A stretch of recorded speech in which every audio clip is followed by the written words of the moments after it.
Welcome everyone, this is Prince Sanjeev. Coordinate geometry के अंदर हम लोग स्ट्रेट लाइन कंप्लीट कर चुके थे। आज इस लेक्चर वीडियो में शुरुआत करेंगे कोऑर्डिनेट ज्योमेट्री का एक नया टॉपिक सर्कल। देखेंगे यहाँ पर अगर आपसे हम बोले एक सर्कल ड्रॉ करिए तो आप कुछ इस तरह का ड्रॉ कर लेंगे ना।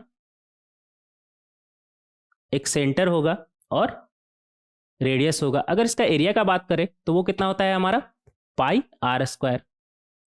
पाई आर स्क्वायर। अगर इसका सरकमफ्रेंस का बात करें तो वो कितना होता है हमारा 2 पाई आर। यहां तक तो आपको सब कुछ पता ही होगा, बट इस तरह से इसे समझे ना कि अभी आप जितना भी सर्कल के बारे में जानते हैं ना वो सिर्फ इतना है। इतना पॉइंट मान लीजिए एक पॉइंट है और हम सर्कल के बारे में अभी इतना पढ़ने वाले हैं। मतलब अभी हमें बहुत कुछ सर्कल के बारे में जानना है। अभी तो बहुत ही कम हम जानते हैं ना। क्या जानते हैं कि उसका एरिया पाई आर स्क्वायर होता है और उसका सर्कमफ्रेंस 2 पाई आर होता है अगर रेडियस आर है तो शुरू करते हैं। देखेंगे यहाँ पर सबसे पहले हम सर्कल को डिफाइन करेंगे कि सर्कल होता क्या है। अभी तक तो आप जो भी जानते हो ठीक है, बट वो भी सही है, वो गलत नहीं बोल रहा है, बट वो 10th लेवल तक ठीक है। बट जेई के लिए आपको बहुत पढ़ना है अभी सर्कल के बारे में। स्ट्रेट लाइन तो पढ़ चुके हैं ना। हाँ, अगर आप स्ट्रेट लाइन अच्छे से नहीं पढ़े ना तो वो देख करके आइए। सारा का सारा प्लेलिस्ट डाला हुआ है वहाँ पर, आप सारा लेक्चर वीडियो देख करके आइए। अगर आप स्ट्रेट लाइन पढ़ चुके हैं तभी सर्कल को शुरू करें, नहीं तो फिर सही नहीं होगा ना, क्योंकि उधर का कंसेप्ट फिर इधर आएगा, आप फिर दिक्कत करेगा आपको। तो अगर आप स्ट्रेट लाइन नहीं पढ़े हैं तो पहले स्ट्रेट लाइन पढ़ कर आइए, अच्छे से पढ़ कर आइए। एटलीस्ट उसका प्रीवियस ईयर क्वेश्चन तक सॉल्व करके आप आइए, ठीक है। तो सर्कल में फिर आपको कोई दिक्कत नहीं होगा, नहीं तो फिर बहुत मुश्किल है, ठीक है। तो आप स्ट्रेट लाइन पढ़ के आइए फिर सर्कल पढ़िएगा। अगर आप पहले से पढ़े हुए तो कोई दिक्कत नहीं है, डायरेक्ट आप सर्कल शुरू कर सकते हैं। देखेंगे यहाँ पर इसे ऐसा करते हैं ना, इरेज कर देते हैं, फिर से शुरू करते हैं। फिर से शुरू मतलब 10 तक का जो आप पढ़े, ठीक है। अब सर्कल को हम एकदम बेसिक से पढ़ेंगे, बेसिक से एडवांस लेवल तक हम जाएंगे सर्कल में, ठीक है। तो सबसे पहले हम सर्कल को डिफाइन करेंगे, सर्कल हमारा होता क्या है। तो सर्कल हमारा होता क्या है, देखेंगे यहाँ पर क्या लिखा हुआ है। यहाँ पर circle is a locus of a point which moves in a plane such that, circle क्या है, लोकस ऑफ अ पॉइंट बोल रहा है ना, तो हम मान लेते हैं point alpha comma beta, which moves in a plane such that its distance from a fixed point in a plane, from a fixed point in a plane बोल रहा है ना, तो वो फिक्स पॉइंट हम मान लेते हैं h comma k is always a constant। मतलब सर्कल क्या है, locus of a point which moves in a plane such that its distance from a fixed point, fixed point यहाँ पर क्या है h comma k is always constant। मतलब अगर हम cp को कनेक्ट करें तो वो हमारा हमेशा कांस्टेंट आना चाहिए। मान लेते हैं k, ठीक है। के मानने का जरूरत नहीं है, ऐसे ही रहने दीजिए। तो वो हमेशा हमारा कांस्टेंट आएगा। तो सर्कल क्या है, locus of a point which moves in a plane such that is distance from a fix point, fix point यहाँ पर h कॉमा के हम मान लिए, in a plane is always constant. मतलब cp कांस्टेंट, cp कांस्टेंट, ठीक है। ये st कहाँ से आ गया, cp कांस्टेंट, ठीक है। और अगर cp का बात करें तो वो हमारा कितना हो जाएगा, अल्फा माइनस एच का whole square plus beta minus K का होल स्क्वायर। अंडर रूट लगाना ना भूले। डिस्टेंस निकाल रहे हैं ना, डिस्टेंस फॉर्मूला से बहुत ही आसानी से निकाल सकते हैं। तो यहाँ से हमारे पास क्या आ जाएगा, अल्फा माइनस एच का whole square plus beta minus K का होल स्क्वायर, और स्क्वायर कर रहे हैं दोनों साइड तो इधर तो रूट हट जाएगा और उधर क्या आ जाएगा cp स्क्वायर। ऐसा करते हैं ना, cp को हम मान लेते हैं r, तो यहाँ से हम बोल सकते हैं अल्फा माइनस एच का whole square plus beta minus K का whole square equal to R square. अब अल्फा क्या था हमारा, p का x कोऑर्डिनेट, और बीटा क्या था हमारा, p का y कोऑर्डिनेट। तो अल्फा के जगह पर हम x रख देंगे और बीटा के जगह पर हम y रख देंगे, तो ये हमारा बनेगा x माइनस एच का whole square plus y minus K का whole square equal to R square. और हमें लोकस निकालना था यहाँ पर, और लोकस ही हमारा क्या है, सर्कल है। ये जो लोकस आया हमारा वही क्या है, हमारा सर्कल। तो ये किसका इक्वेशन मिल गया हमें, सर्कल का इक्वेशन मिल गया। तो यहाँ पर cp हमारा r था ना, तो अगर आप ये सारा पॉइंट बनाएंगे जो इसे सेटिस्फाई कर रहा है तो वो हमारा इस तरह का बनेगा। तो लोकस हमारा क्या आ जाएगा, मतलब ये पाथ हमारा कैसा आ जाएगा, कुछ इस तरह का। जिसे हम सर्कल बोलते हैं। ये तिरछा हो गया ना, थोड़ा इधर कर लीजिएगा, ठीक है। तो सर्कल क्या है हमारा, locus of a point which moves in a plane such that it's distance from a fix point, यहाँ पर फिक्स पॉइंट एच कॉमा के हम मान लिए, in a plane is always a constant. और कांस्टेंट, ये फिक्स पॉइंट हमारा क्या है, सेंटर। फिक्स पॉइंट को हम क्या बोलते हैं, सेंटर। तो यहाँ पर लिख लीजिएगा, ये फिक्स पॉइंट क्या है हमारा, सेंटर। और फिक्स डिस्टेंस हमारा क्या है, मतलब जो कांस्टेंट हमारा आया वो क्या है हमारा, रेडियस। तो अगर फिक्स पॉइंट का बात करें तो वो हो जाएगा हमारा सेंटर, और कांस्टेंट डिस्टेंस का बात करें तो वो हमारा क्या हो जाएगा, रेडियस। तो इस तरीके से हम सर्कल को डिफाइन कर सकते हैं। क्या आ जाएगा हमारा इक्वेशन, एक्स माइनस एच का whole square plus Y minus K का whole square equal to R square, जहां पर एच और के हमारा क्या है, सेंटर, और रेडियस क्या है, आर। तो इस तरीके से आप सर्कल को डिफाइन कर सकते हैं।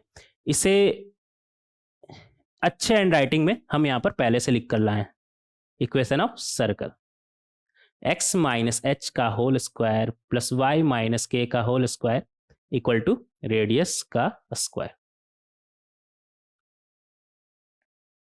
और यहाँ पर अगर सेंटर का बात करें तो वो हमारा कितना है, एच कॉमा के,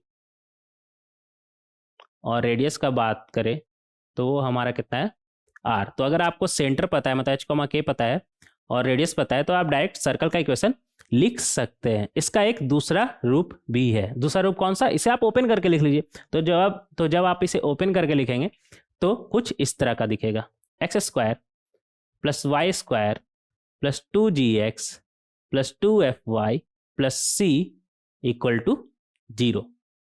और इसे हम बोलते हैं general equation of circle, general equation of circle. तो बस उसी का दूसरा रूप है, उसे ओपन करके लिखिए तो ये आपको मिल जाएगा। अब अगर मान लीजिए आपको ऐसा ही इक्वेशन दिया हुआ है, इस फॉर्म में नहीं दिया हुआ है, जनरल इक्वेशन में दिया हुआ है, तो आप सेंटर और रेडियस कैसे निकालिएगा फिर। तो ऐसा सेंटर और रेडियस निकालने के लिए हमें इसे उस फॉर्म में ले जाना होगा, मतलब एक्स माइनस एच का whole square plus Y minus K का whole square equal to R square के फॉर्म में ले जाना होगा। तभी हम सेंटर बोल देंगे वहां से कि एच कॉमा के है और रेडियस आर है, ठीक है।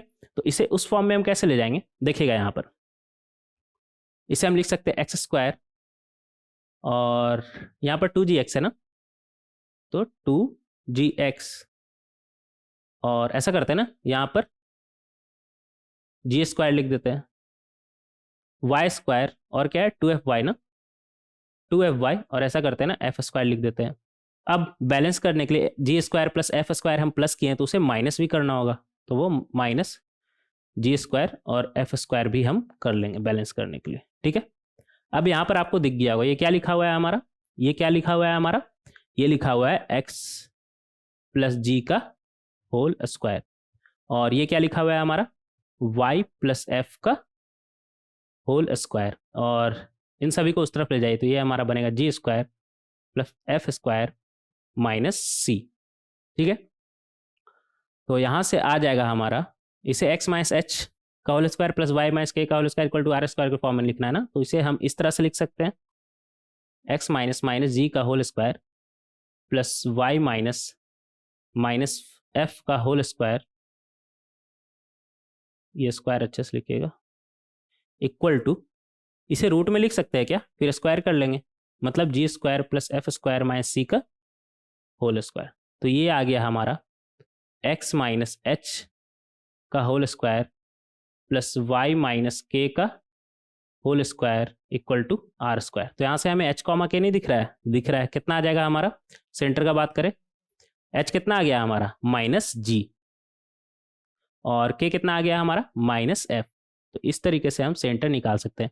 और रेडियस कितना आ गया हमारा, रेडियस इधर लिख लेंगे, रेडियस आ गया हमारा, ऐसा करते हैं नीचे में लिख लेते हैं, रेडियस कितना आ गया हमारा, डायरेक्ट दिख रहा है हमें, कितना है under root of G square plus F square minus C. तो इस तरीके से आप, अगर आपके पास जनरल इक्वेशन दिया हुआ है तो सेंटर और रेडियस निकाल सकते हैं। सेंटर कितना हो जाएगा minus G comma minus F, radius कितना हो जाएगा आपका G square plus F square minus C का रूट, ठीक है। तो इस तरीके से आप इसे समझ सकते हैं।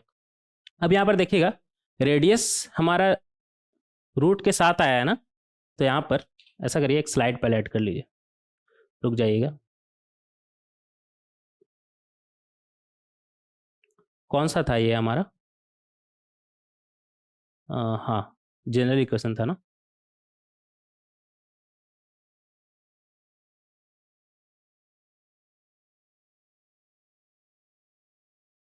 हाँ, रेडियस कितना आया हमारा यहाँ पर,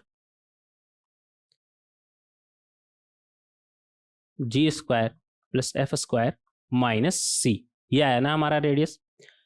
तो अगर रूट के अंदर आया है तो हमें रियल, अगर अगर रेडियस रियल चाहिए तो रूट के अंदर का चीज़ हमारा कैसा होना चाहिए, पॉजिटिव। तो यहाँ पर लिखेंगे G square plus F square minus C greater than zero, तभी रियल रेडियस आएगा, मतलब रियल सर्कल आएगा।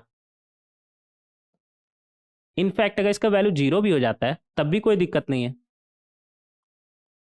इसे ऐसे भी लिख सकते हैं ना, G square plus F square equal to C, तब भी कोई दिक्कत नहीं है। उस केस में रेडियस हमारा जीरो आ जाएगा। और अगर सर्कल का रेडियस जीरो है तो उसे हम क्या बोलते हैं, पॉइंट सर्कल।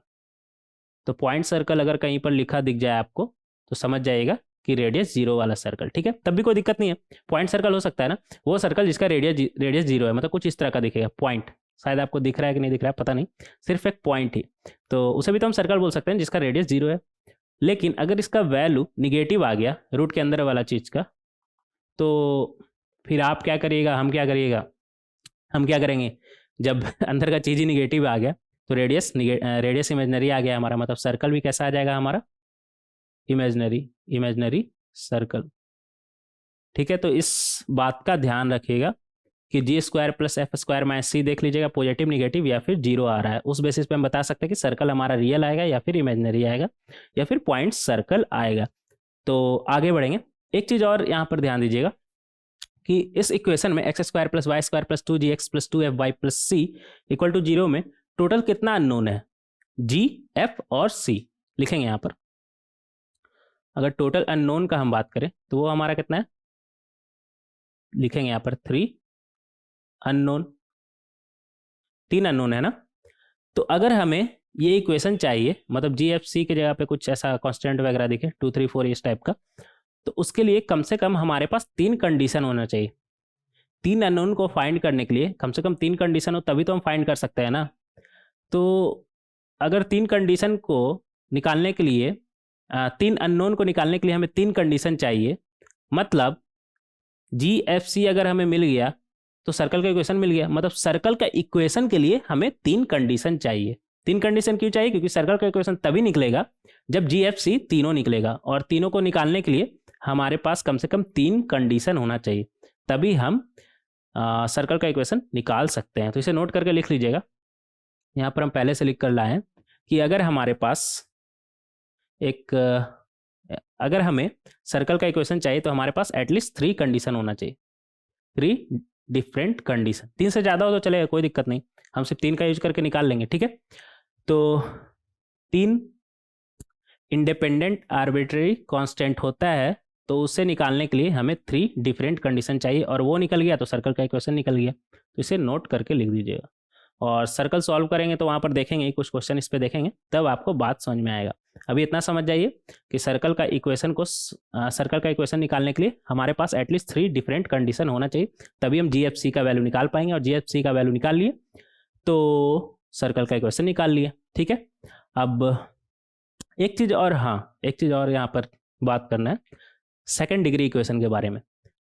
क्वाड्रेटिक में और स्ट्रेट लाइन में इसके बारे में हम बात किए थे ना, सेकंड डिग्री इक्वेशन के बारे में।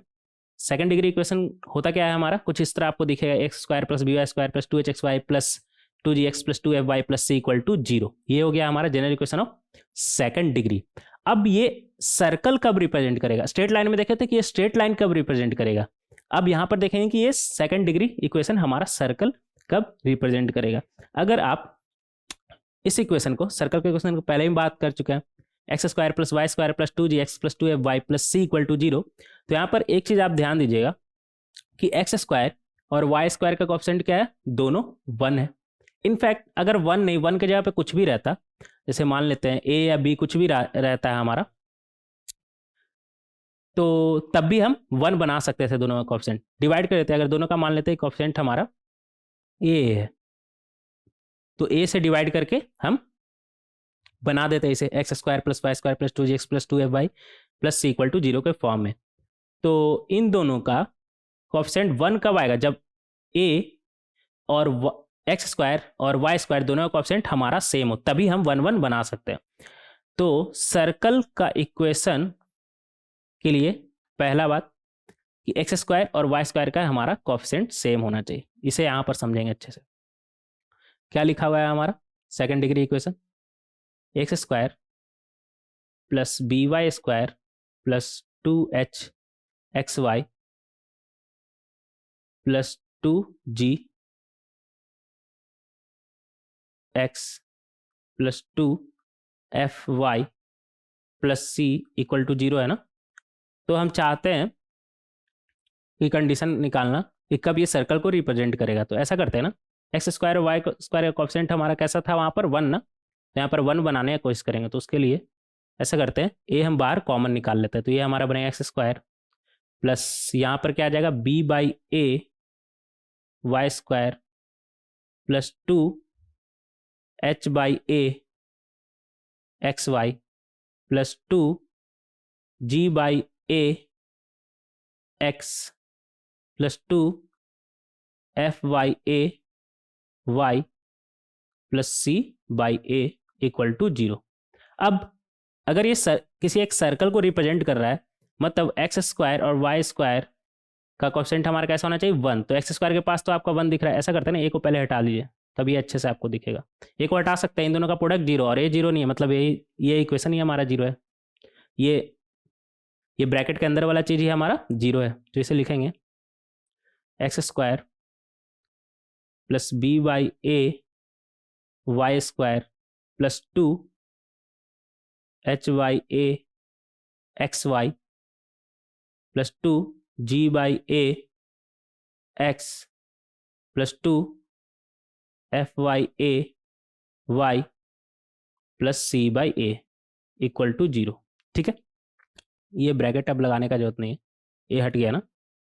हाँ, तो ये सर्कल को कब रिप्रेजेंट करेगा? कैसा इक्वेशन था हमारा? X square plus Y square plus 2gx plus 2fy plus c equal to 0 का फॉर्म है। तो एक्स स्क्वायर और वाई स्क्वायर का कोएफिशिएंट 1 होना चाहिए। तो ये 1 कब होगा? डायरेक्ट आपको दिख रहा है जब बी बाई ए हमारा 1 होगा। तो नंबर 1 बी बाई ए हमारा 1 होगा। तो यहाँ से हम बोल सकते हैं ए इक्वल टू बी। तो पहला कंडीशन क्या आ गया? Coefficient of X square equal to coefficient of Y square हमारा हो, मतलब ए और बी बराबर हो, तभी हम इसे X square plus Y square के फॉर्म में, X square plus Y square plus 2gx plus 2fy plus c के फॉर्म में बना सकते हैं। तो पहला कंडीशन एक्स स्क्वायर और वाई स्क्वायर का कोएफिशिएंट हमारा सेम हो, मतलब ए और बी हमारा सेम हो। नंबर टू, आप अगर इस इक्वेशन को अच्छे से देखें तो इसमें आपको कहीं भी एक्स वाई वाला टर्म नहीं दिख रहा है। तो जब यहाँ पर नहीं दिख रहा है तो वहाँ पर भी नहीं दिखना चाहिए, यहाँ पर भी नहीं दिखना चाहिए। तो ये एक्स वाई वाला टर्म कब हमें नहीं दिखेगा? जब एक्स वाई के साथ जो कोएफिशिएंट है वो हमारा 0 हो जाए, मतलब एच बाई ए हमारा 0 हो जाए। ये कब 0 होगा? जब एच हमारा 0 होगा। एच बाई ए कब 0 होगा हमारा? जब एच हमारा 0 होगा। तो सेकंड कंडीशन याद रखिएगा कि coefficient of X Y equal to 0, मतलब H equal to 0। Number third, जब हम स्ट्रेट लाइन पढ़ रहे थे तो वहां पर भी ये आया था ना, general equation of second degree, X square plus B Y square plus 2hxy plus 2gx plus 2fy plus c equal to 0 कब एक स्ट्रेट लाइन को रिप्रेजेंट करता था? जब डेल का वैल्यू हमारा 0 हो। डेल मतलब A B C plus 2fgh minus F square minus bg square minus ch square का वैल्यू हमारा 0 हो। अगर इसका वैल्यू 0 है तो वो एक पेयर ऑफ स्ट्रेट लाइन को रिप्रेजेंट करता था। और हमें क्या लाना है? सर्कल, मतलब इसका वैल्यू 0 तो नहीं होना चाहिए, क्योंकि 0 हुआ तो वो फिर पेयर ऑफ स्ट्रेट लाइन को रिप्रेजेंट करने लगेगा। तो सर्कल को रिप्रेजेंट करने के लिए इसका वैल्यू नॉन जीरो होना पड़ेगा। तो सर्कल को रिप्रेजेंट करने के लिए इसका वैल्यू नॉन जीरो होना पड़ेगा। तो ये 3 कंडीशन सेटिस्फाई करेगा तभी एक इक्वेशन, सेकंड डिग्री इक्वेशन हमारा सर्कल को रिप्रेजेंट करेगा। हालांकि डेल एक केस में 0 हो सकता है। कब 0 हो सकता है? जब रेडियस ये हमारा 0 हो, मतलब पॉइंट सर्कल वाला केस में। कैसे देखेंगे? यहाँ पर एक स्लाइड ऐड करते हैं, रुक जाइएगा।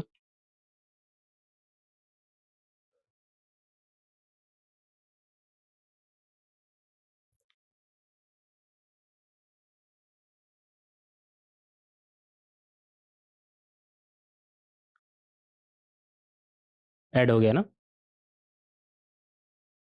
हाँ, एक केस में डेल का वैल्यू 0 हो सकता है इफ रेडियस इक्वल टू 0, और रेडियस हमारा कितना होता है G square plus F square minus C. तो इस इक्वेशन को अगर हम देखें तो यहाँ पे G square plus F square minus C क्या हो जाएगा, X square plus Y square plus 2gx plus 2fy plus C में रेडियस क्या होता था हमारा under root of G square plus F square minus C. लेकिन यहाँ पर इक्वेशन दूसरा है, यहाँ पर जो जी है वो हमारा क्या है जी बाई ए, जी डैश जिसे बोल सकते हैं आप, तो जी बाई ए है। तो यहाँ पर क्या बन जाएगा आपका, जी की जगह पे क्या आ जाएगा जी बाई ए लिखिएगा यहाँ पर, radius equal to under root of G की जगह पे क्या आ जाएगा जी बाई ए का होल स्क्वायर, और एफ का वैल्यू क्या हो जाएगा हमारा, एफ डैश का मतलब एफ बाई ए का होल स्क्वायर माइनस सी कितना है हमारा यहाँ पर सी बाई ए ना, तो ये हमारा बनेगा माइनस सी बाई ए। तो अगर ये वैल्यू हमारा जीरो हो गया तब हमारा डेल जीरो हो सकता है। कैसे होगा देखेंगे यहाँ पर, अगर ये वैल्यू जीरो है तो यहाँ से हम बोल सकते हैं ना G square plus F square minus A C upon A square equal to zero. मतलब यहाँ से हमें क्या मिल गया G square plus F square minus A C का वैल्यू क्या मिल गया जीरो। G square plus F square minus A C का वैल्यू हमें क्या मिल गया जीरो। अब डेल कैसे आएगा यहाँ पर जीरो वो देखेंगे। डेल हमारा क्या था A B C plus 2fgh minus A F square minus B G square minus C H square, ठीक है, ये हमारा डेल था। और ये डेल कहाँ से आया वो स्ट्रेट लाइन में बात कर चुके हैं, तो अभी यहाँ पर दिमाग नहीं लगाइएगा कि ये डेल है क्या, यहाँ पर ये कैसे आया। बस इतना समझ जाइए कि डेल का वैल्यू हमारा ये होता है, और इसके बारे में डिटेल में जानना है तो स्ट्रेट लाइन में डिटेल में अच्छे से बताएं कि ये आया कहाँ से हमारा, ठीक है। तो फर्स्ट और सेकंड कंडीशन से हमारा एक्स स्क्वायर का कॉफिशेंट और वाई स्क्वायर का कॉफिशेंट सेम है ना, मतलब ए इक्वल टू बी, और सेकंड वाले से एच इक्वल टू जीरो आया है तो ए इक्वल टू बी रखिए, तो ये हमारा बनेगा स्क्वायर सी, और एच का वैल्यू जीरो रखेंगे तो ये तो हमारा जीरो हो जाएगा minus F square minus A G square, और एच का वैल्यू जीरो ना, तो ये हो जाएगा हमारा माइनस जीरो। तो फाइनली हमारे पास क्या आया A square C minus A F square minus A G square. अगर हम माइनस ए बाहर निकाल लें तो अंदर में क्या बचेगा हमारे पास G square plus F square minus A C, और इसका वैल्यू हमारा जीरो आ चुका था ना ऊपर, मतलब ये हो गया हमारा माइनस ए इंटू जीरो। तो इस केस में हमारा डेल का वैल्यू जीरो होगा, ठीक है। तो याद रखिएगा सेकंड डिग्री इक्वेशन कब एक सर्कल को रिप्रेजेंट करेगा, नंबर वन एक्स स्क्वायर और वाई स्क्वायर का कॉफिशिएंट हमारा सेम हो, नंबर टू एक्स वाई वाला टर्म हमें नहीं दिखना चाहिए, मतलब एक्स वाई का कॉफिशिएंट हमारा जीरो, नंबर थ्री डेल का वैल्यू नॉन जीरो हो। बट सिर्फ एक केस में डेल का वैल्यू जीरो हो सकता है, जब सर्कल हमारा कैसा हो पॉइंट सर्कल, मतलब सर्कल विथ रेडियस जीरो, ठीक है, याद रखिएगा। अच्छा यहाँ पर लिखा हुआ है अलग से, however for a point circle whose radius is zero, तो ये याद रखिएगा। सिर्फ पॉइंट सर्कल के केस में डेल का वैल्यू हमारा जीरो आ सकता है। अब सारा का सारा थ्योरेटिकल पोर्शन इस लेक्चर का खत्म हो चुका है। अब हम सिर्फ क्वेश्चन करेंगे तो समझ में आएगा कि क्वेश्चन को सॉल्व कैसे करते हैं, क्योंकि एट द एंड तो हमें क्वेश्चन सॉल्व करना है ना। तो आप ऐसा नहीं करिएगा सिर्फ थ्योरेटिकली ही पढ़ ले, जब तक क्वेश्चन नहीं करिएगा थ्योरी का कोई मतलब नहीं बनता है। तो क्वेश्चन करना बहुत जरूरी है। तो इस लेक्चर वीडियो में अभी आप यहाँ पर देखिए, लेकिन नेक्स्ट लेक्चर वीडियो में जो भी क्वेश्चन हम डिस्कस किए उसका आप ये लेक्चर अटेंड करने के बाद सारा का सारा क्वेश्चन खुद से सॉल्व करिएगा, और उसके बाद ही नेक्स्ट लेक्चर वीडियो का आप क्वेश्चन का डिस्कशन वीडियो देखिएगा, ठीक है। तो यहाँ पर तो अभी आप डायरेक्ट देख लीजिए क्योंकि अभी आप फर्स्ट टाइम देख रहे हैं ना, लेकिन नेक्स्ट लेक्चर वीडियो देखने के पहले उस लेक्चर वीडियो का आपको क्वेश्चन मिल जाएगा, वो अपलोड हो जाएगा वीडियो, तो क्वेश्चन मिल जाएगा, तो आप वो क्वेश्चन खुद से पहले सॉल्व करेंगे नेक्स्ट लेक्चर वीडियो का, इस लेक्चर वीडियो का नहीं, नेक्स्ट लेक्चर वीडियो का आप पहले खुद से क्वेश्चन सॉल्व करेंगे, फिर उस लेक्चर वीडियो को आप देखिएगा, ठीक है। तो अभी फिलहाल इस लेक्चर वीडियो का क्वेश्चन सारा का सारा हम सॉल्व कर लेते हैं। क्वेश्चन बहुत इंपॉर्टेंट है, देखेंगे question number one. Question number one में हमसे क्या बोल रहा है, एक सेकेंड रुक जाइएगा। क्या बोल रहा है हमसे, find the centre and the radius of the circle. ये तो बहुत स्ट्रेट फॉरवर्ड क्वेश्चन हो गया ना, आपके पास इक्वेशन दिया हुआ है और आपसे सेंटर पूछ रहा है और रेडियस पूछ रहा है, ये तो बहुत स्ट्रेट फॉरवर्ड क्वेश्चन हो गया। हाँ देखेंगे इसे,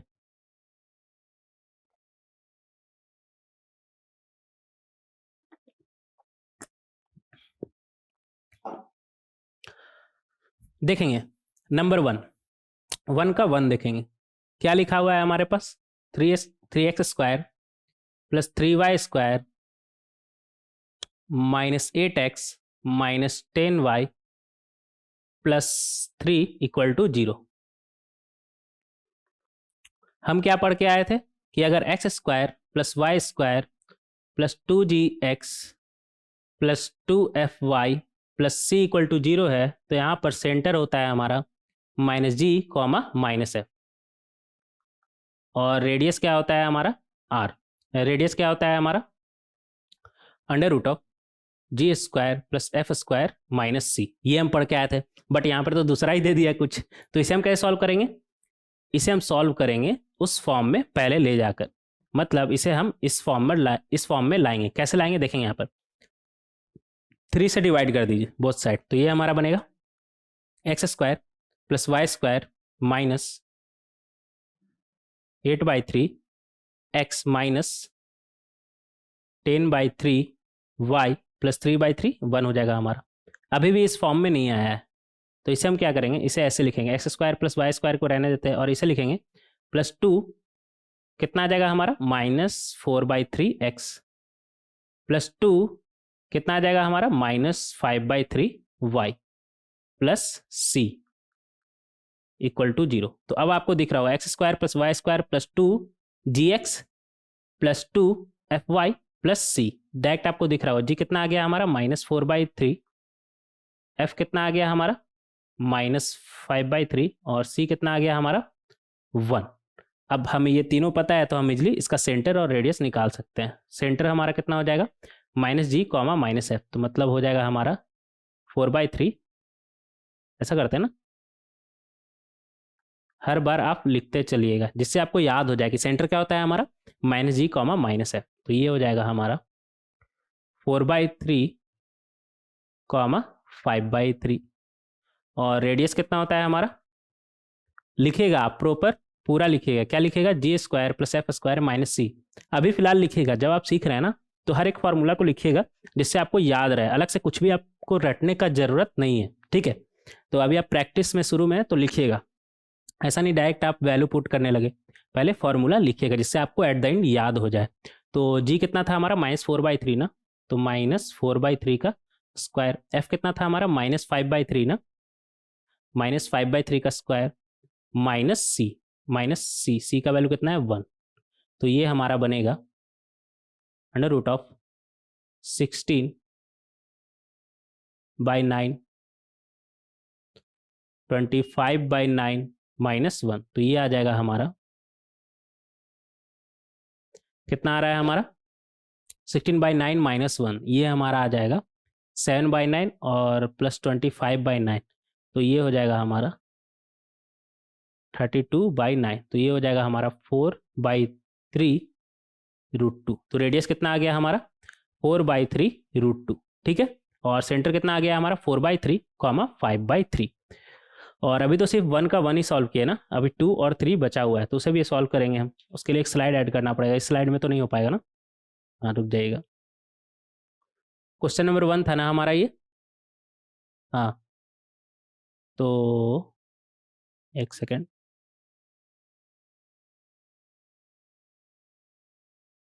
हाँ सेकंड पार्ट इसका देखेंगे। सेकंड पार्ट में हमसे क्या बोल रहा है, x², क्या दिया हुआ हमें, x² प्लस y², नंबर 2 देख रहे हैं अभी हम, ये 2 अच्छे से लिख लीजिएगा, बाद में पता चला आपको दिख ही नहीं रहा है कि ये 2 क्या लिखा हुआ है। नंबर 2 x² प्लस y² कितना है, +2x plus 2 sine theta x plus 2 cos theta y ही था ना, हाँ, -8 इक्वल टू 0, जिसे हम ऐसे लिख सकते हैं +-8 इक्वल टू 0। तो यहाँ पर आपको g दिख गया हो, कितना आया हमारा, साइन थीटा, f कितना है, कॉस थीटा, और c कितना है, -8। तो सेंटर कितना आ जाएगा हमारा, -g, -f। तो ये हमारा बनेगा -sin थीटा, -cos थीटा। और अगर रेडियस का बात करें तो वो होगा हमारा, फॉर्मूला पूरा लिखेगा आप, g² plus f² minus c, जिससे आपको एट द एंड याद हो जाए। तो ये हमारा बनेगा जी का वैल्यू हमारा कितना था, साइन थीटा ना, तो ये साइन स्क्वायर थीटा हो जाएगा। एफ कितना था, कॉस थीटा, तो ये कॉस स्क्वायर थीटा हो जाएगा। और माइनस सी मतलब माइनस माइनस प्लस 8 हो जाएगा ना, 8। और हमें पता है sine square plus cos square theta का वैल्यू कितना होता है, 1, तो 1 + 8 मतलब √9 मतलब √3। तो रेडियस हमारा कितना आ गया, 3, और सेंटर हमारा कितना आ गया, minus sine theta comma minus cos theta. तो इस तरीके से आप इसका सेकंड पार्ट भी सॉल्व कर लेंगे। नेक्स्ट देखेंगे नंबर थर्ड। नंबर थर्ड में हमसे क्या बोल रहा है, 2x² plus lambda X Y plus 2y² plus 2y² plus lambda minus 4x plus lambda minus 4x, X अच्छे से लिख लेंगे, plus 6y minus 5 equal to 0 for some lambda. ठीक है, तो यहाँ पर देखिएगा ये सेकंड डिग्री इक्वेशन है ना, और सेकंड डिग्री इक्वेशन ये बोल रहा है कि सर्कल को रिप्रेजेंट कर रहा है। तो अगर ये सर्कल को रिप्रेजेंट कर रहा है तो वहां पर हम 3 कंडीशन बताए थे ना, पहला coefficient of x² equal to coefficient of y², दूसरा xy वाला टर्म हमें नहीं दिखना चाहिए, और तीसरा डेल हमारा नॉन जीरो होना चाहिए। तो यहाँ पर अगर xy वाला टर्म नहीं दिखना चाहिए, मतलब xy का कोएफिशिएंट हमारा 0 हो, मतलब यहाँ से तो लेमडा का वैल्यू 0 आ गया ना, तो डायरेक्ट यहाँ पर लिख लीजिएगा लेमडा इक्वल टू 0 है हमारा। अगर लेमडा इक्वल टू 0 रखिए यहाँ पर, तो ये हमारा बनेगा 2x² प्लस 2y², और यहाँ पर कितना बनेगा, -4x plus 6y minus 5 equal to 0। और x² और y² का कोएफिशिएंट आपको 1 बनाना पड़ेगा उस फॉर्म में लाने के लिए, x² plus y² plus 2gx plus 2fy plus c के फॉर्म में लाने के लिए। तो अगर आप यहाँ पर 2 से डिवाइड करेंगे तो ये बनेगा x² plus y² minus 2x plus 3y minus 5/2 equal to 0। अब इसे हम x² plus y² plus 2gx plus 2f, ये 2 अच्छे से लिख लीजिएगा नीचे में, y प्लस c के फॉर्म में लिख सकते हैं। तो यहाँ से हमें g कितना मिल गया, -1, f कितना मिल गया 3/2, ये 2 अच्छे से लिख लीजिएगा, और c कितना मिल गया -5/2। तो अब हम इसका सेंटर इजिली लिख सकते हैं। सेंटर कितना आ जाएगा हमारा, -g, -f, कितना आ गया हमारा 1, -3/2। और रेडियस का बात करें तो वो कितना होता है हमारा, g² plus f² minus c। g कितना था हमारा -1 ना, तो -1 का होल स्क्वायर प्लस f कितना था हमारा 3/2 ना, 3/2 का whole square minus minus plus 5/2 हो जाएगा ना ये। तो यहाँ से आ गया हमारे पास √1 प्लस 9/4, ये अच्छे से लिखेंगे, और यहाँ पर प्लस 5/2। तो ये आ जाएगा हमारा, कितना आ रहा है 4 प्लस 9 13, 13 प्लस 10 23/4। मतलब यहाँ से हमारे पास क्या आ गया 23, √23, √4 हमारा 2 बन जाएगा, तो √23/2 दिख रहा है क्या आपको अच्छे से, नहीं दिख रहा है क्या, इधर लिख लीजिएगा, ऐसा करिए यहाँ पर लिख ले रहे हैं √23/2 आंसर। तो इस तरीके से आप रेडियस तक पहुंच सकते हैं और सेंटर तक पहुंच सकते हैं। तो ये बहुत ही स्ट्रेट फॉरवर्ड क्वेश्चन था, जिसमें आपको ये क्वेश्चन देखकर सेंटर और रेडियस पूछ रहा था। ठीक है, आगे बढ़ेंगे क्वेश्चन नंबर 2। क्वेश्चन नंबर 2 में हमसे क्या बोल रहा है, find the equation of circle with radius 5 whose centre lies on the x axis, ठीक है, and passes through the point 2, 3। देखेंगे यहाँ पर हमसे क्या बोल रहा है कि एक सर्कल है हमारे पास जिसका सेंटर ये एक्स एक्सिस और ये Y axis, centre X axis पर लाई कर रहा है। तो इसका सेंटर कुछ इस तरह का होगा, अल्फा 0, वाई कोऑर्डिनेट तो हमारा 0 हो जाएगा ना अगर एक्स एक्सिस पर लाई कर रहा है तो। और रेडियस कितना बोल रहा था 5। ठीक है, तो सर्कल का इक्वेशन हमारा क्या बनेगा, x माइनस अल्फा का whole square plus y minus 0 का whole square equal to radius 5 है ना, तो 5 का होल स्क्वायर, ठीक है। और यहाँ पर क्या बोल रहा है कि सर्कल ना 2,3 से पास कर रहा है। अगर ये 2,3 से पास कर रहा है तो इस सर्कल का इक्वेशन को सेटिस्फाई भी करेगा, मतलब 2 माइनस अल्फा का होल स्क्वायर प्लस 3 माइनस 0 का होल स्क्वायर इक्वल टू 5 का स्क्वायर। तो यहाँ से हमारे पास क्या आ गया, 2 माइनस अल्फा का होल स्क्वायर इक्वल टू 5 का स्क्वायर 25, 3 का स्क्वायर 9, तो 25 माइनस 9 मतलब 16। तो यहाँ से हम बोल सकते हैं 2 माइनस अल्फा इक्वल टू 4, और 2 माइनस अल्फा का और क्या वैल्यू हो सकता है, -4। अगर इसका स्क्वायर 16 है मतलब 2 माइनस अल्फा या तो 4 होगा या तो -4। तो यहाँ से अल्फा का वैल्यू आ गया -2 और यहाँ से अल्फा का वैल्यू आ गया 6। तो सर्कल का इक्वेशन हमारा क्या बनेगा, अल्फा हमारा आ चुका है ना, मतलब सेंटर या तो -2,0 होगा या फिर 6,0 होगा, ठीक है। और रेडियस तो 5 ही है, तो दो सर्कल का इक्वेशन यहाँ से हमें मिलेगा, x माइनस माइनस प्लस 2 हो जाएगा ना, +2 का whole square plus y minus 0 का होल स्क्वायर इक्वल टू 5 का स्क्वायर। और दूसरा क्या मिलेगा, x -6 का whole square plus y minus 0 का होल स्क्वायर इक्वल टू 5 का स्क्वायर। आप चाहे तो इसे ओपन कर भी लिख सकते हैं। तो सर्कल का इक्वेशन हमारा बनेगा x square plus Y square plus 4x minus 21 equal to 0। 2 का स्क्वायर 4 और इधर से 25 उस तरफ जाएगा तो मतलब -21 आ जाएगा। और यहाँ से हमारे पास क्या आ रहा है, X square plus Y square minus 12x, इधर से आ जाएगा 36 और इधर से 25 मतलब +11 इक्वल टू 0, ठीक है। ये वाई स्क्वायर अच्छे से लिख लीजिएगा। तो इस तरीके से आप सर्कल का इक्वेशन बहुत ही आसानी से निकाल सकते हैं। क्वेश्चन नंबर 2 था ये हमारा। नेक्स्ट देखेंगे क्वेश्चन नंबर 3। क्वेश्चन नंबर 3 में हमसे क्या बोल रहा है, इफ द लाइन्स, और एक लाइन का इक्वेशन दिया हुआ, ठीक है।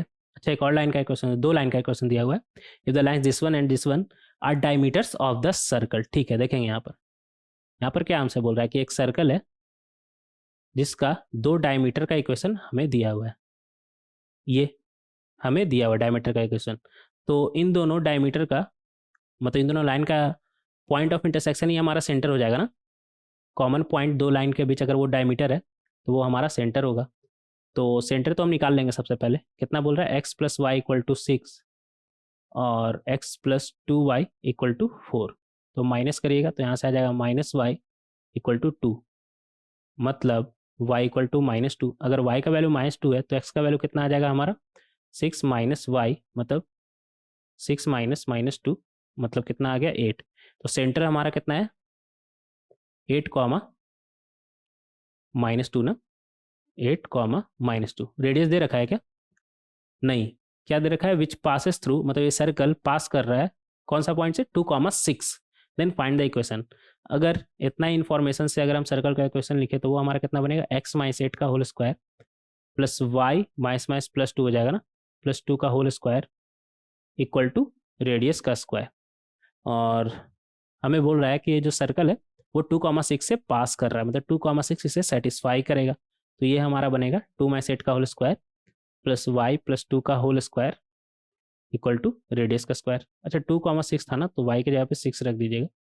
तो यहाँ से आर स्क्वायर का वैल्यू क्या आ गया, 2 माइनस 6 का होल स्क्वायर मतलब 36, 6 का स्क्वायर मतलब 36 और +6 + 2 मतलब 8, 8 का स्क्वायर 64। तो ये आ गया 100 ना, ये 100 आ गया। तो यहाँ से आर स्क्वायर इक्वल टू 100 मतलब आर का वैल्यू इधर लिखिएगा, मतलब आर का वैल्यू क्या आ गया 10 और आर का वैल्यू कहाँ गया, आर का वैल्यू -10। तो आर का 2 वैल्यू हमारा फिलहाल आया है 10 और आर का दूसरा वैल्यू क्या है -10। अब ये दोनों सही है क्या, ये इनमें से कोई एक सही है। ये जानबूझ के हम लिखे आर इक्वल टू -10 ताकि आपको याद रखे कि ये गलत है। क्यों, रेडियस तो हमारा लेंथ होता है ना, तो लेंथ कैसे निगेटिव हो सकता है। तो आर का वैल्यू -10 रिजेक्ट हो जाएगा, जानबूझ के लिखे जिससे आपको आगे याद रहे कि रेडियस हमारा निगेटिव नहीं होगा।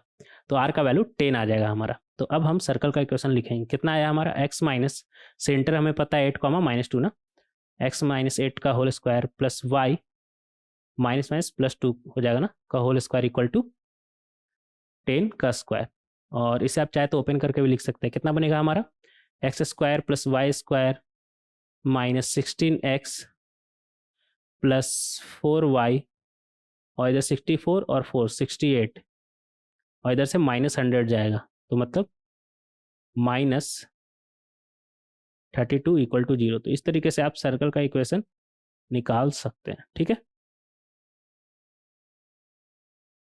इस तरीके से आप सर्कल का इक्वेशन निकाल सकते हैं बहुत ही आसानी से। नेक्स्ट देखेंगे क्वेश्चन नंबर 4। क्वेश्चन नंबर 4 में हमसे क्या बोल रहा है, find the equation of circle having centre at 3,4। Centre हमारा क्या बोल रहा है, 3,4। ठीक है, 3,4 हमारा सेंटर है, and which touches x plus Y equal to 1, मतलब इस लाइन को टच कर रहा है, किसे, x plus Y equal to 1, मतलब x plus Y minus 1 equal to 0। ठीक है, और क्या बोल रहा है, अच्छा हमसे एक इक्वेशन पूछ रहा है इस सर्कल का। देखिए, अगर यहाँ पर इस पॉइंट ऑफ कॉन्टैक्ट से हम एक परपेंडिकुलर ड्रॉ करें तो वो सेंटर से पास होगा। यहाँ तक तो आपको मालूम है ना, अगर नहीं मालूम है तो समझ जाइए। अगर पॉइंट ऑफ टच बोल दीजिए या पॉइंट ऑफ कॉन्टैक्ट बोल दीजिए, अगर उस पर एक परपेंडिकुलर ड्रॉ करे तो वो सेंटर से पास करेगा। मतलब ये कितना हो गया हमारा, ये क्या हो गया हमारा, रेडियस, और हाँ ये क्या हो गया हमारा, रेडियस। तो इसका कुछ नाम दे दे क्या, इसका नाम देते हैं पी। अच्छा, यहाँ पर सेंटर दिया हुआ है ना, सेंटर दिया हुआ है और बोल रहा है इसे टच कर रहा है, तो अगर हमें रेडियस पता चल गया तो इस सर्कल के क्वेश्चन पता चल गया। और रेडियस कैसे पता चलेगा, रेडियस क्या है, 3,4 का perpendicular distance x plus Y minus 1 equal to 0 से। तो वो हमें निकालना आता है, क्या करेंगे, 3 plus 4 minus 1 upon under root of 1 का स्क्वायर प्लस 1 का स्क्वायर, सिंपल। तो ये हमारा कितना आ गया, 6 अपॉन √2, मतलब 3√2। इसमें तो कुछ करना ही नहीं था ना, बस रेडियस निकालना था। ठीक है, तो ये हमारा बन जाएगा x माइनस एच कॉमा के कितना है, 3,4 ना, तो x माइनस 3 का whole square plus y minus 4 का whole square equal to radius का स्क्वायर। तो इस तरीके से आप बहुत ही आसानी से आप सर्कल का इक्वेशन निकाल सकते हैं। मुझे लगा इसमें शायद कुछ करना पड़ेगा, बस इसमें तो कुछ करना ही नहीं पड़ा। परपेंडिकुलर डिस्टेंस तो आप निकालना आता है ना आपको, स्ट्रेट लाइन में ये सब सीख के आए हैं, क्या होता है परपेंडिकुलर डिस्टेंस। अगर नहीं सीख के आए तो यहाँ पर एक बार फिर से देख लीजिए। अगर आपके पास एक लाइन है x प्लस बी वाई, ऐसे इधर कर लेते हैं, और एक पॉइंट P है x1 कॉमा y1, और आपको इस पॉइंट का परपेंडिकुलर डिस्टेंस P D बोल देते हैं, D निकालना है किस लाइन पर, ax plus B y plus C equal to 0 पर। ये डिस्टेंस आपको निकालना है, तो आप कैसे निकाल सकते हैं, इस फॉर्मूला से। वहाँ पर तो देखे थे ना, क्या आता है, ax1 plus B y one plus c upon under root of a square plus b square. तो बस यहाँ पर भी हम इस फॉर्मूले से निकाल लेंगे। और ये सब तो हम स्ट्रेट लाइन में देख चुके हैं, बस यहाँ पर आपको एक बार रिकॉल करवा दे रहे हैं, जिससे आप पता चले कि भूले नहीं है। अगर भूले हैं तो यहाँ से समझ जाइए कि इस तरीके से हम परपेंडिकुलर डिस्टेंस निकाल सकते हैं। ये था हमारा क्वेश्चन नंबर 4 ना। आप चाहे तो इसे ओपन करके लिख सकते हैं, ओपन करके लिखिएगा तो ये क्या बनेगा, x square plus Y square minus 6x minus 8y, और प्लस ये कितना आ जाएगा 9, और इधर कितना है 16, मतलब 25, और इधर कितना आएगा 18 ना, ये 18 है। तो 25 माइनस 18 कितना आएगा हमारा 7 इक्वल टू 0। तो इस तरीके से आप निकाल सकते हैं। दोनों में से कोई भी आप चाहे तो लिख सकते हैं। देख लीजिएगा कौन सा फॉर्म में आपसे पूछ रहा है। तो इस तरीके से आप क्वेश्चन नंबर 4 को बहुत ही आसानी से सॉल्व कर सकते हैं। नेक्स्ट देखेंगे क्वेश्चन नंबर 5। क्वेश्चन नंबर 5 में हमसे क्या बोल रहा है, find the equation of circle having radius 5 and which touches the line this one at point 1,2। ठीक है, देखेंगे यहाँ पर हमसे बोल रहा है एक सर्कल है जिसका सेंटर कितना बोल रहा है हमसे, सेंटर दे रखा है क्या, सेंटर नहीं दे रखा है। रेडियस कितना बोल रहा है 5, और एक दूसरा लाइन है, लाइन का इक्वेशन दे रखा है 3x plus 4y minus 11 equal to 0, और ये इसे टच कहाँ पर कर रहा है वो दे रखा है, कितना है 1,2 ना, तो इसे p बोल देते हैं, 1,2 पर टच कर रहा है। और रेडियस दे रखा है क्या, हाँ रेडियस दे रखा है, तो अगर इसे हम कनेक्ट करें तो ये इस पर परपेंडिकुलर होगा। और रेडियस का वैल्यू दे रखा है कितना, इधर लिख लेंगे, रेडियस का वैल्यू कितना दे रखा है 5, और सेंटर नहीं दे रखा है ना। तो अगर हमें सर्कल का इक्वेशन चाहिए तो रेडियस तो हमें मालूम है, बस सेंटर निकाल ले सर्कल का, तो सर्कल का इक्वेशन बहुत ही आसानी से निकाल लेंगे। और इसका सेंटर हमें कैसे पता चलेगा, देखिएगा यहाँ पर इस लाइन का अगर स्लोप का बात करें तो वो कितना आ रहा है हमारा -3/4। अगेन स्लोप वगैरह निकालना हम स्ट्रेट लाइन में सीख चुके हैं, तो यहाँ पर फिर से वो सब नहीं करने वाले हैं। ठीक है, y equal to M X plus C के फॉर्म में इसे इसको लिखिए, वहाँ से आप देख लीजिए m क्या है, m ही हमारा स्लोप होता है ना। और ये लाइन और ये इसका नाम देते हैं c, ये लाइन और cp क्या है, एक दूसरे पर परपेंडिकुलर, तो slope of cp, slope of line कितना हो जाएगा हमारा -1, उन दोनों का प्रोडक्ट। तो यहाँ से स्लोप ऑफ cp और इस लाइन का स्लोप कितना है -3/4 ना, इक्वल टू -1। तो यहाँ से ऐसा करते हैं ना, इसे मान ही लेते हैं, h कॉमा के मान ही लेते हैं, तो डायरेक्ट यहाँ पर पुट कर देंगे।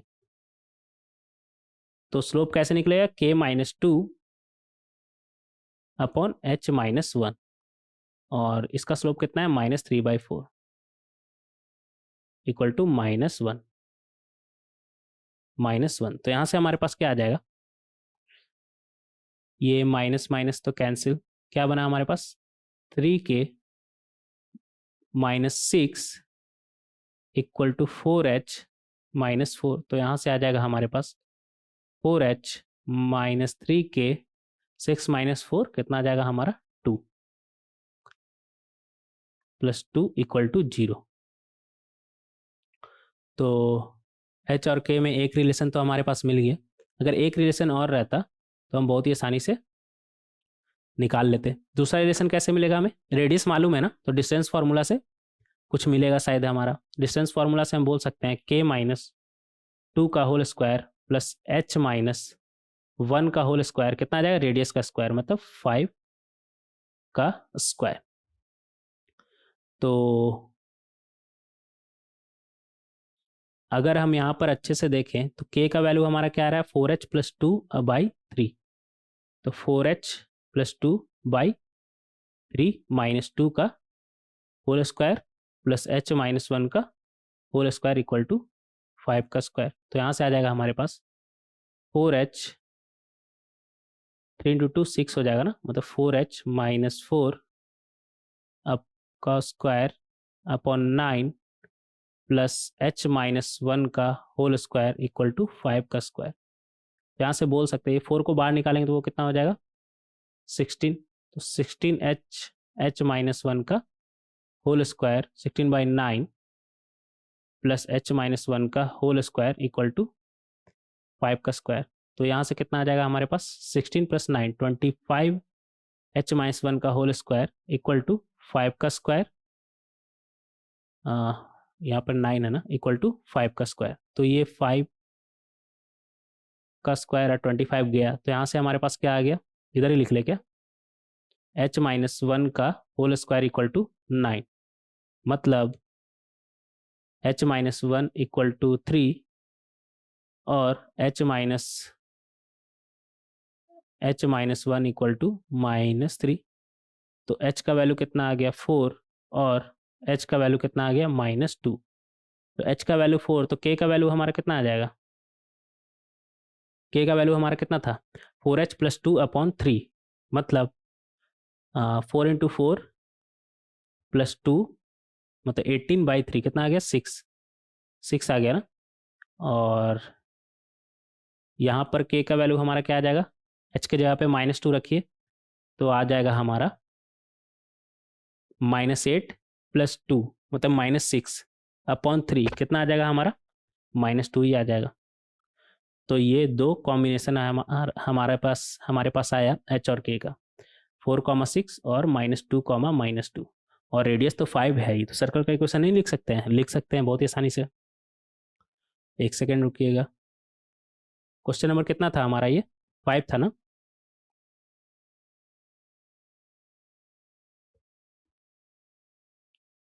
तो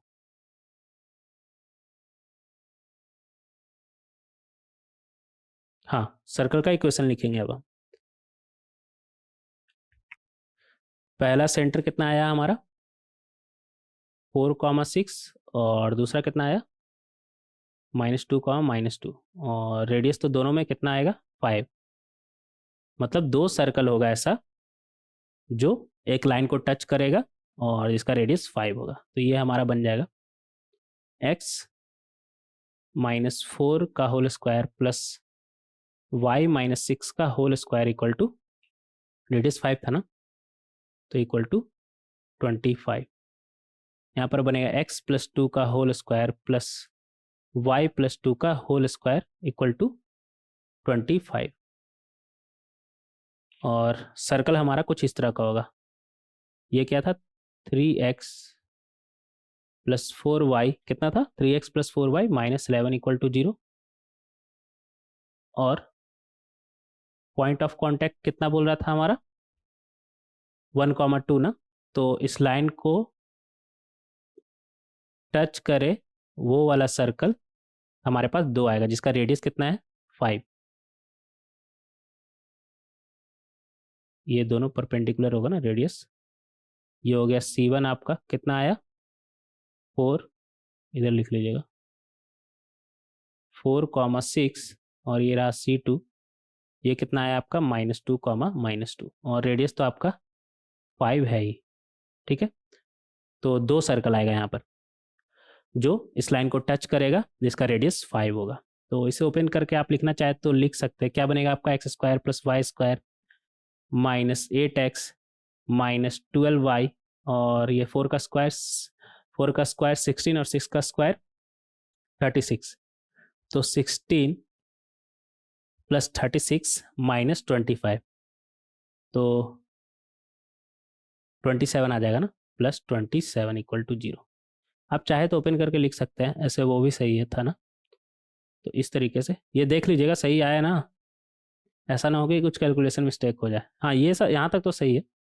4 का स्क्वायर 16, 6 का स्क्वायर 36, तो 36 -25 तो होता है हमारा 11, 11 और 16, 11 और 16 27 ही होता है ना। हाँ, तो ये सही है। तो ये हो गया हमारा। दूसरा क्या है बनेगा हमारा? x² + y² + 4x + 4y, और 2 का स्क्वायर 4 + 4 8, तो 8 - 25 हमारा कितना आ जाएगा?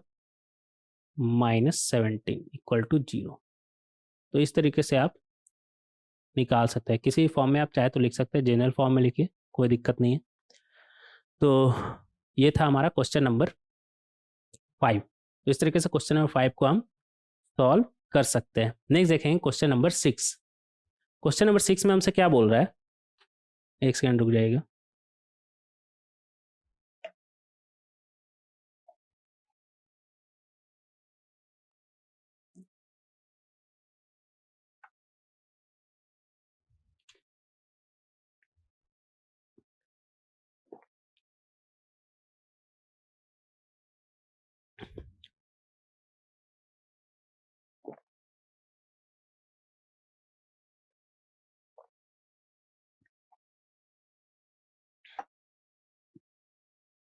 सिक्स में हमसे क्या बोल रहा है? इफ, और एक इक्वेशन दिया हुआ, ठीक है, represents the real circle with non zero radius, then find the values of A. क्या इक्वेशन है हमारे पास? x² + y² + 2gx + 2fy + c equal to 0। और रेडियस का बात कर रहा है, तो रेडियस हमारा कितना हो जाएगा? g² + f² - c। मतलब g कितना है हमारा? -1 ना, तो -1 का होल स्क्वायर प्लस a का स्क्वायर -3। और यहाँ पर नॉन जीरो रेडियस बोल रहा है ना, रियल सर्कल है और नॉन जीरो रेडियस है, तो नॉन जीरो मतलब ये रियल कब होगा हमारा, जब, पहले इसे अंदर में लिख लेंगे, क्या आया हमारा ए स्क्वायर। अच्छा यहाँ पर a+3 था, तो करेक्ट कर लीजिएगा, a+3 इक्वल टू जीरो, तो सी भी हमारा क्या हो जाएगा a+3, तो -a+3, तो ये हमारा बनेगा ए स्क्वायर माइनस ए और +1 -3 मतलब -2। तो सर्कल रियल आए उसके लिए ए स्क्वायर माइनस ए -2 हमारा कैसा होना चाहिए, greater than equal to zero. और रेडियस हमारा नॉन जीरो बोल रहा है, तो इक्वल साइन भी हट जाएगा, तो इसका वैल्यू अगर जीरो हुआ तो रेडियस तो हमारा जीरो हो जाएगा ना, जबकि हमें रेडियस कैसा चाहिए, नॉन जीरो। तो A square minus A -2 is greater than zero, तो यहाँ से हमारे पास आ जाएगा, आगे लिखेंगे, इसे हम लिख सकते हैं ए स्क्वायर -2a प्लस ए -2 ग्रेटर देन जीरो। अगर ए कॉमन निकाल ले तो अंदर में क्या बचेगा a-2, और यहाँ पर भी क्या है a-2 ग्रेटर देन जीरो, तो यहाँ से आ जाएगा हमारे पास a+1 a-2 is greater than zero. इसे हमें सॉल्व करना आता है, कितना आ जाएगा -1 2, इधर प्लस माइनस प्लस, ए का वैल्यू पॉजिटिव कहाँ पर आ रहा है, यहाँ से देख सकते हैं कहाँ पर आ रहा है, ए बिलोंग्स टू -∞ से -1 यूनियन 2 से इन्फिनिटी। तो ए का वैल्यू हमारा पॉजिटिव, ये क्वांटिटी हमारा पॉजिटिव कहाँ, ए का किस वैल्यू के लिए आ रहा है, -∞ से -1 2 से इन्फिनिटी। इसे ऐसे भी लिख सकते हैं ना, ए इज लेस देन -1 और ए इज ग्रेटर देन 2, तो इस तरीके से इसे समझ सकते हैं। तो इस तरीके से हम ए का वैल्यू बहुत ही आसानी से निकाल सकते हैं क्वेश्चन नंबर 6 में। थोड़ा सा क्वाड्रेटिक का भी कॉन्सेप्ट घुस गया ना यहाँ पर, हाँ इधर में, ये आपको सॉल्व करना आना चाहिए, ठीक है, इनइक्वालिटी सॉल्व करना आपको आना चाहिए, नहीं आता है तो क्वाड्रेटिक में देख कर आइए, क्वाड्रेटिक में ये सब बताएं कैसे सॉल्व करते हैं, कहाँ पर पॉजिटिव है कहाँ पर निगेटिव है, सब बात कर चुके हैं। तो आगे बढ़ेंगे क्वेश्चन नंबर 7।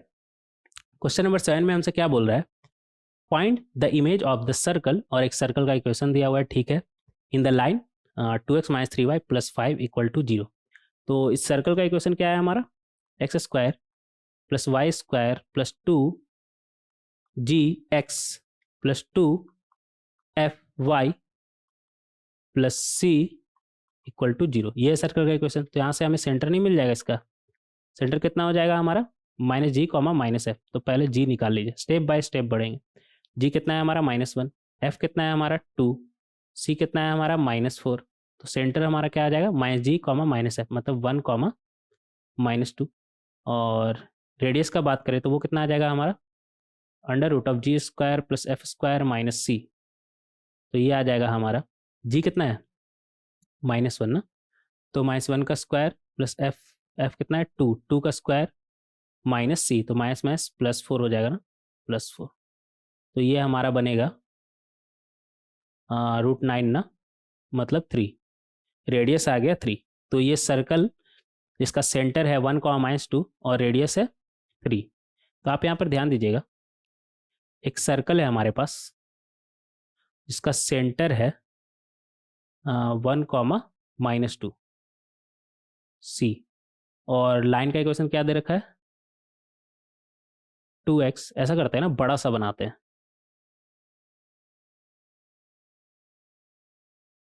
ये अच्छा नहीं बना यार, हाँ ये ठीक है, ये रहा सर्कल और ये रहा लाइन। लाइन का इक्वेशन क्या बोल रहा है हमसे 2x - 3y + 5 = 0। और इसका रिफ्लेक्शन का अगर बात करें, मतलब इमेज का बात करें, तो वो कुछ इस तरह का होगा। अगर इसका सेंटर है हमारा कितना है 1, -2 और रेडियस कितना है हमारा 3 आया था ना, रेडियस 3 है, ठीक है। तो अगर इसका इमेज, इस सर्कल का इमेज कहने का क्या मतलब है कि ये पूरा फिगर का इमेज, मतलब सेंटर का भी इमेज, सेंटर का अगर इमेज आप देखें, ये क्या हो रहा है, सेंटर का इमेज हमारा क्या आ जाएगा c'। और ये जो सर्कल मतलब इमेज वाला सर्कल है, अगर आपसे हम कॉमन सेंस से पूछे कि उसका रेडियस कितना होगा, तो आप क्या बोलेंगे, रेडियस कितना होगा आप क्या बोलेंगे। तो समझिएगा इसे, ये कॉमन सेंस का सवाल है कि आप इमेज या फिर रिफ्लेक्शन निकाल रहे हैं, तो क्या रेडियस चेंज हो जाएगा? रेडियस तो नहीं चेंज हो जाएगा ना, मतलब जो साइज है आपका शेप का वो थोड़ी चेंज होगा आपका, मतलब रेडियस आपका चेंज नहीं होगा। तो इसका भी रेडियस क्या रहने वाला है आपका 3, इसका भी रेडियस क्या होगा आपका 3, बस सेंटर चेंज हो जाएगा आपका, इधर लिख लीजिएगा ई डैश, तो बस इसका सेंटर चेंज हो जाएगा। तो रेडियस इसका भी कितना रहेगा 3 और इसका भी कितना रहेगा 3, रेडियस हमारा चेंज नहीं होता है। और अगर हमें सी डैश पता चल गया तो इसका इमेज, इस सर्कल का इमेज, इस सर्कल का इमेज हमें पता चल जाएगा। और सी डैश कैसे निकलेगा? सी डैश क्या है हमारा? सी का इमेज, तो सी का इमेज हम निकाल सकते हैं, निकालने आता है ना। कितना बनेगा? एक्स माइनस 1 अपॉन ए कितना है 2, equal to y minus b कितना है -2, तो माइनस माइनस +2 हो जाएगा ना, अपॉन बी। कैसे निकालते हैं हम इमेज? स्ट्रेट लाइन में बात किए थे, मुझे लगता है कि यहाँ पर आपको एक बार फिर से बता दें, नहीं तो फिर आपको दिक्कत होगा। वैसे अगर आप स्ट्रेट लाइन पढ़ के आए तो आपको पता होगा कि किसी पॉइंट का x1, y1 का इमेज हम किसी लाइन के अबाउट निकाल सकते हैं। अगर ये p है तो p डैश का कोऑर्डिनेट निकाल सकते हैं, ठीक है। p डैश का अगर कोऑर्डिनेट हम मान लेते हैं x, y है, तो क्या बनेगा हमारा? अच्छा, इस लाइन का इक्वेशन भी लिख लीजिएगा। इस लाइन का इक्वेशन मान लेते हैं ax plus B y plus C equal to 0 है, तब क्या बनता है हमारा? x minus x1 upon a equal to y minus y1 upon b equal to -2 times ax1 plus by1। ये थोड़ा इधर लिख लीजिएगा यार, तो सब मर्ज हो जाएगा एक साथ। ऐसा करते हैं ना, एक स्लाइड ऐड कर लेंगे, अच्छे से लिखेंगे। x minus x1 upon a equal to y minus y1 upon b equal to ax1 plus by1 plus c, और ये -2 टाइम्स होता था ना, ये इधर लिख लीजिएगा, equal to -2 times ax1 plus by1 plus c upon a square plus b square, ठीक है। और एबीसी क्या आपको पता ही है, ax plus B y plus C equal to 0 line का इक्वेशन है, तो वहाँ से हमें एबीसी मिल जाएगा। x1 को y1 क्या है हमारा? जिसका हम इमेज निकाल रहे हैं, और xy क्या है? मतलब जो इमेज हमारा आया। तो इस तरीके से, इस फॉर्मूले से आप इमेज निकाल सकते हैं। तो यहाँ पर भी सेम हम पॉइंट सी का इमेज निकालेंगे। एक स्लाइड ऐड करना पड़ेगा, रुक जाइएगा। क्वेश्चन नंबर 7 है ना हमारा ये, क्वेश्चन नंबर 7।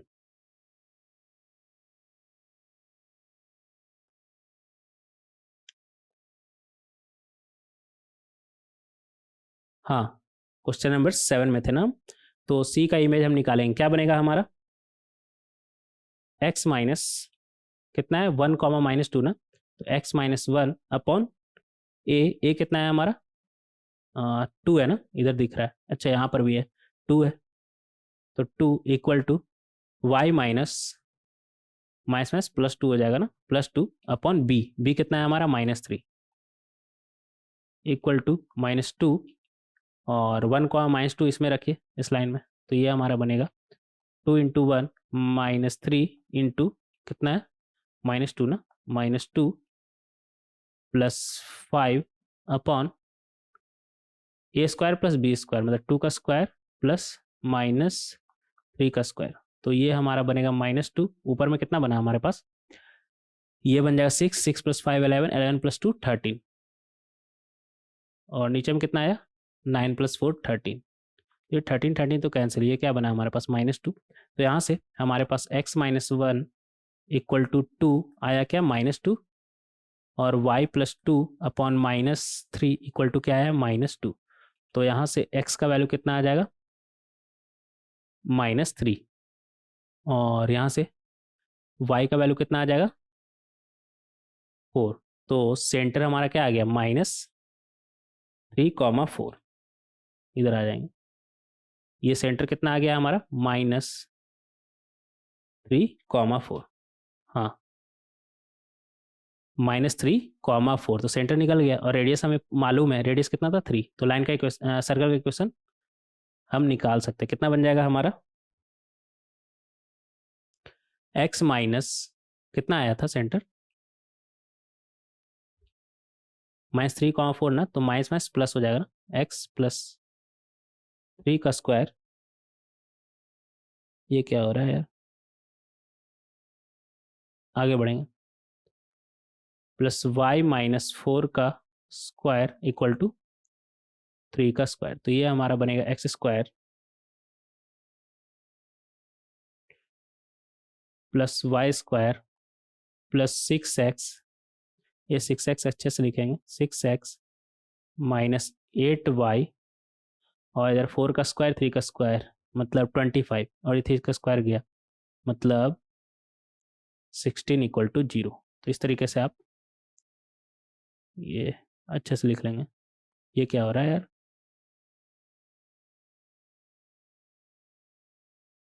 ये थोड़ा तिरछा हो गया ना, कोई बात नहीं, हमें तो आंसर से मतलब है। तो इस तरीके से हम बहुत ही आसानी से निकाल सकते हैं। क्या आ गया, x square plus Y square plus 6x minus 8y plus 16 equal to 0। तो ये था हमारा क्वेश्चन नंबर 7। नेक्स्ट देखेंगे क्वेश्चन नंबर 8। क्वेश्चन नंबर 8 में हमसे क्या बोल रहा है, द लाइन, और एक लाइन दिया हुआ है हमें, ठीक है, is tangent to the circle at the point 2,5, ठीक है, and centre of the circle lies on this one, ठीक है। यहाँ पर क्या बोल रहा है हमसे, इधर बना लेते हैं, ये तो कुछ ज़्यादा ही बड़ा हो गया ना, हाँ ये ठीक है, ये भी अच्छा नहीं बना,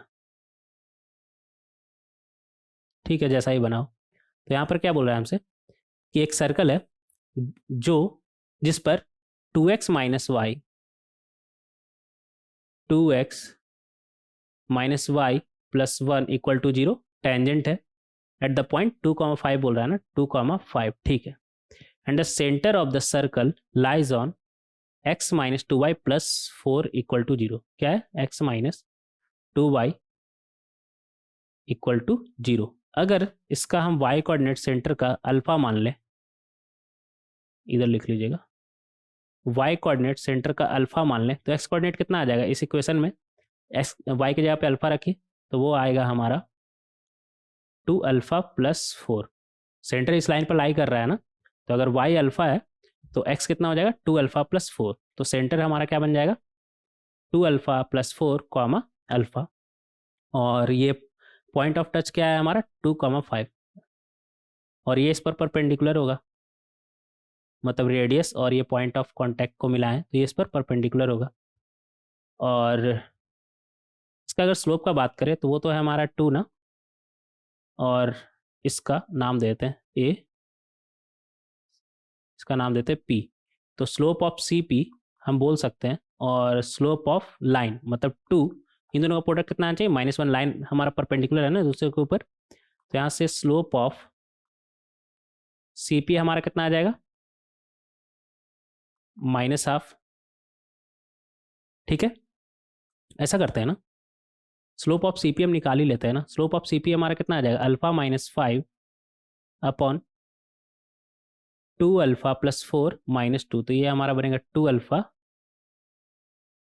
प्लस 2 और 2 इक्वल टू -1, तो यहाँ से आ जाएगा हमारे पास 2 अल्फा माइनस 5, ये तो 2 और 2 कैंसिल हो जाएगा ना, इधर दोनों में 2 है, तो यहाँ से आ जाएगा हमारे पास alpha minus 5 equal to minus alpha minus 1, तो यहाँ से आ गया 2 अल्फा इक्वल टू 4, मतलब अल्फा इक्वल टू 2, अल्फा का वैल्यू पता चल गया, मतलब सेंटर ही पता चल गया, कितना आ जाएगा 2 रखिए यहाँ पर,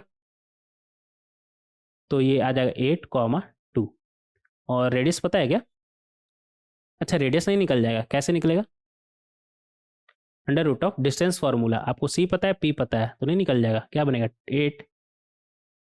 8 माइनस 2 का होल स्क्वायर प्लस 2 माइनस 5 का होल स्क्वायर, तो ये आपका आ जाएगा 6 का स्क्वायर 36, 3 का स्क्वायर 9, तो ये आ गया आपका रूट 45, अगेन जिसे हम लिख सकते हैं 9 इंटू 45 ना, तो 9 बाहर आके क्या बन जाएगा 3, और अंदर में बचेगा 5। तो इस तरीके से आप रेडियस बहुत ही आसानी से निकाल सकते हैं। हालांकि आप सर्कल का इक्वेशन भी अब निकाल ही लीजिएगा, आपको सेंटर पता है रेडियस पता है, तो सर्कल का इक्वेशन नहीं निकाल लीजिएगा बहुत ही आसानी से, बट हमसे सिर्फ रेडियस पूछा है तो हम रेडियस तक ही रुक जाते हैं, ठीक है। तो ये था हमारा क्वेश्चन नंबर 8। नेक्स्ट देखेंगे क्वेश्चन नंबर 9।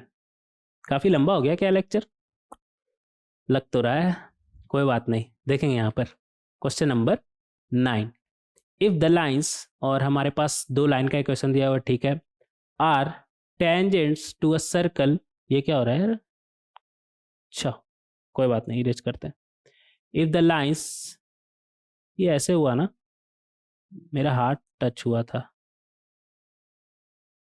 अच्छा ऐसे भी होता है, बाद में बताएंगे क्या हुआ, अभी क्वेश्चन पे फोकस करते हैं। क्वेश्चन में क्या बोल रहा है हमसे, इफ द लाइंस, और दो लाइन का इक्वेशन दिया हुआ है, are tangents to a circle then find the radius of the circle, radius of the circle. ये क्या बेवकूफ जैसा सवाल है, ये तो सेम ही है ना, लाइन डबल करके लिखा है, अच्छा यहाँ पे नहीं, डबल करके नहीं लिखा है, मतलब ये पैरेलल लाइन है, इसे हम लिख सकते हैं ना, अगर 2 से इसे डिवाइड कर दे तो ये बनेगा 3x। देखिए ये लाइन पहले लिख लीजिए, ये लाइन कितना है हमारा, 3x minus 4y plus 4 equal to 0, और ये लाइन कितना है हमारा, 2 से डिवाइड करने के बाद 3x माइनस 4y माइनस 7/2। तो ये दोनों लाइन सेम नहीं है, पैरेलल है, ठीक है, दोनों का स्लोप हमारा डायरेक्ट दिख रहा है कि सेम है, तो ये दोनों लाइन हमारा पैरेलल है, और ये दोनों लाइन हमारा बोल रहा है, ये 7/2 लिख लेगा अच्छे से, ये दोनों लाइन हमारा क्या बोल रहा है कि टेंजेंट है सर्कल पर, तो कुछ इस तरह का बनेगा ना हमारा, ये दोनों लाइन हमारा टेंजेंट है सर्कल पर, ठीक है। और हमें पता है कि सेंटर और इस पॉइंट ऑफ टच को कनेक्ट करे तो वो परपेंडिकुलर होगा, यहाँ पर भी सेंटर और इस पॉइंट को टच करने वाला पॉइंट, जैसे ये P1 बोल दीजिए और ये P2, तो ये परपेंडिकुलर होगा, मतलब P1 P2 तो हमारा डायमीटर हो गया ना, और P1 P2 हम बहुत ही आसानी से निकाल सकते हैं। ये क्या हो गया हमारा, दो पैरेलल लाइन के बीच का डिस्टेंस निकालना हमें आता है, क्या होता है हमारा, C1 minus C2 upon under root of a square plus b square, तो 4 माइनस कितना हो जाएगा, माइनस माइनस प्लस 7/2 हो जाएगा ना, अपॉन अंडर रूट ऑफ 3 का स्क्वायर प्लस माइनस 4 का स्क्वायर, 4 का स्क्वायर, तो ये हमारा बन जाएगा 15/2, और यहाँ से कितना आ गया हमारा 5 का मॉड, तो ये 3 टाइम्स से गया, तो ये आ गया हमारा 3/2, और डायमीटर अगर हमारा 3/2 है तो रेडियस हमारा कितना आ जाएगा, D/2, डायमीटर बाई 2, तो ये हमारा बनेगा 3/4। तो इस तरीके से आप रेडियस निकाल सकते हैं, ठीक है। तो रेडियस कितना आ जाएगा 3/4, और हमसे रेडियस ही पूछा है, आप चाहे तो नहीं, सर्कल का आप सेंटर नहीं निकाल सकते, इसमें बहुत सारा आ जाएगा ना पॉइंट ना, सर्कल का सेंटर तो नहीं निकाल सकते, वो फिर लोकस आ जाएगा पूरा, इसलिए रेडियस ही पूछा है, ठीक है। तो रेडियस हमारा कितना आ रहा है 3/4, रेडियस कितना आ रहा है हमारा 3/4। तो इस तरीके से आप क्वेश्चन नंबर 9 को सॉल्व कर सकते हैं। नेक्स्ट देखेंगे क्वेश्चन नंबर 10। क्वेश्चन नंबर 10 में हमसे क्या बोल रहा है,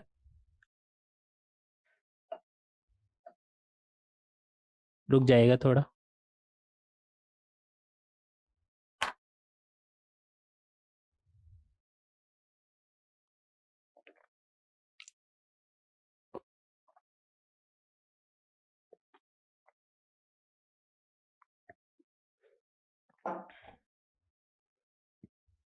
क्वेश्चन नंबर 10 में हमसे क्या बोल रहा है, इफ द इक्वेशन, और एक सेकंड डिग्री इक्वेशन दिया हुआ, ठीक है, represents a circle then find the value of P and Q।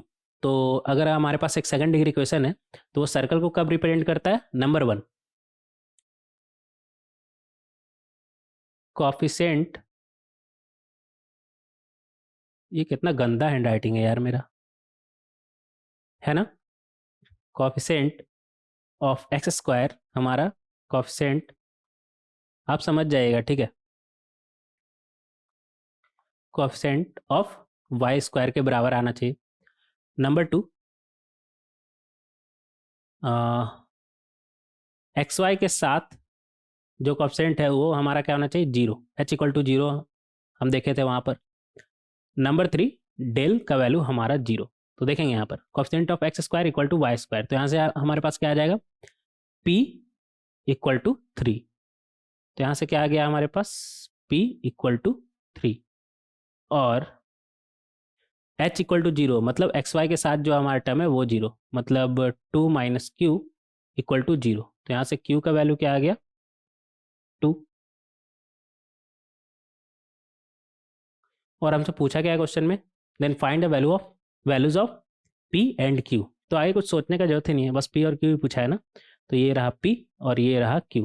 ठीक है, तो इस तरीके से हम बहुत ही आसानी से P और Q का वैल्यू निकाल सकते हैं। और ये सारा का सारा बहुत ही अच्छा क्वेश्चन था। इससे आप सॉल्व तो हमारे साथ साथ ही करिए लेक्चर वीडियो देखकर, मतलब यहाँ पर आप देख सकते हैं, कोई दिक्कत नहीं है, डायरेक्ट आप देख सकते हैं।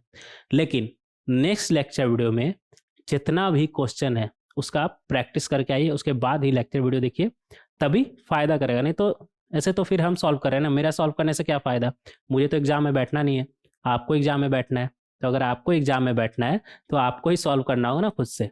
तो नेक्स्ट लेक्चर वीडियो में डिस्कस करेंगे बहुत सारा क्वेश्चन, जिससे हमारा कंसेप्ट और ज़्यादा बेहतर हो। देखेंगे यहाँ पर ये सबका आंसर दिया हुआ है, तो अभी तो आप यहाँ पर देखिए, कोई दिक्कत नहीं है। लेकिन नेक्स्ट लेक्चर वीडियो का सारा खुद से आप सॉल्व करके आएंगे, तभी फायदा करेगा आपको। मिलते हैं नेक्स्ट लेक्चर वीडियो में। Thank you everyone.